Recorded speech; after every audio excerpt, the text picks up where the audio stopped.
Hi guys, I haven't made a video in a few weeks. Sorry about that. But to this commenter, I am so proud of you and your husband. It takes a lot of bravery to do this. So good for you.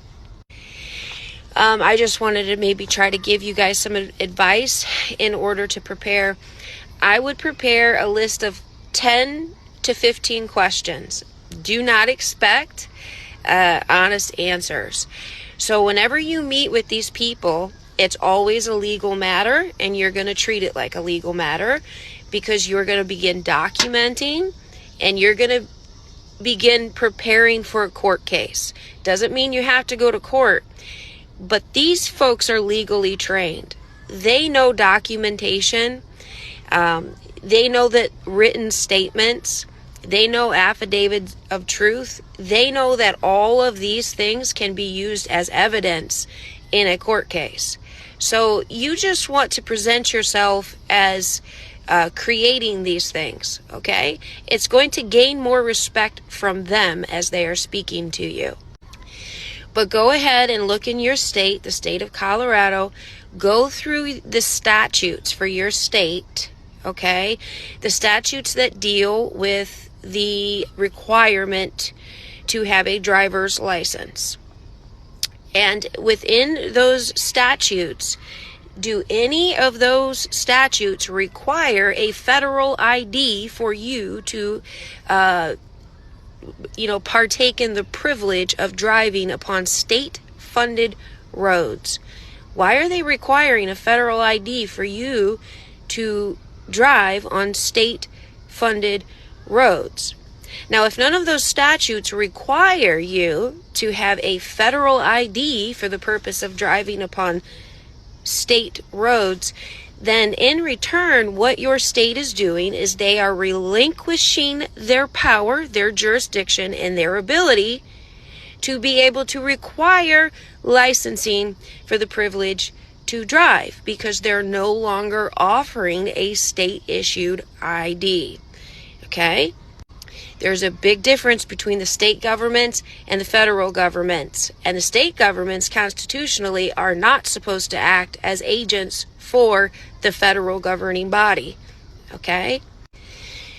I would suggest crafting 10 to 15 very logical questions rooted in the laws.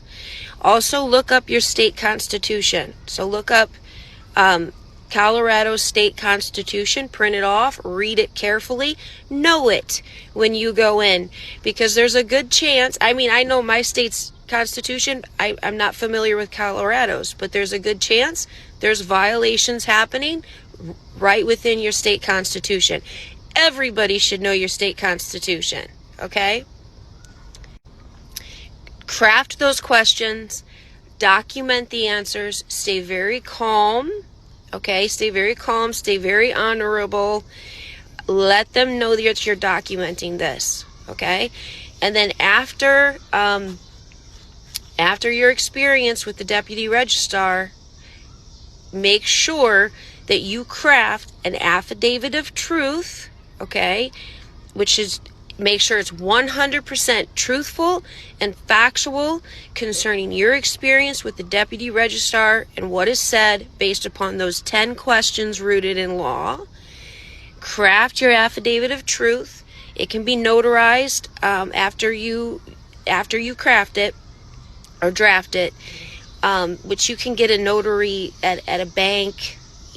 Finding a notary public isn't too difficult. It only costs a couple dollars.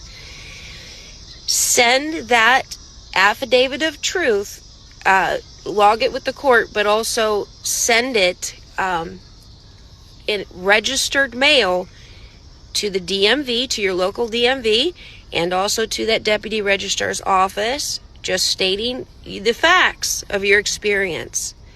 Because what a lot of you folks can do is begin building a RICO case. Because this is racketeering and collusion for the purpose of criminal activity, perpetuating criminal activity upon the general public, which means they're forfeiting their positions, and they're also could be potentially looking at federal prison time. So just that would be my advice. But I know I know this stuff, when you're new to it, is kind of scary. Just understand they are there to serve you. They are not serving you. And they are actually in breach of their contract, okay? Because they're supposed to be in charge of issuing state driver's licenses. And they're not. They're issuing federal IDs. That's all that the real ID is. It's a federal ID. It has nothing to do with the privilege of driving. So if they refuse to give you a state driver's license, then in turn, they're forfeiting their jurisdiction. They're forfeiting their ability to even require a driver's license within their state. They're no longer requiring it. They're requiring a federal ID, which is not something that you have to consent to, because there's no law that tells you that you have to have a federal ID. None. So be strong, be smart.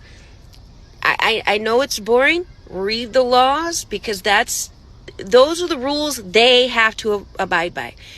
Also, make yourself familiar with the Code of Federal Regulations.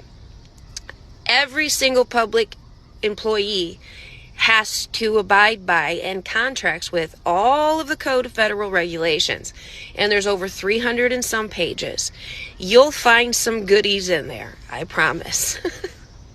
Either way, I'm proud of you for standing up. You're being a thorn in the side. You're doing what the majority of the public is too fearful to do. And both you and your husband should be patting yourselves on your back. Very proud of you. And I will pray for God's favor upon you as you walk in there, that you will have strength, you will have confidence, and you will come out victorious.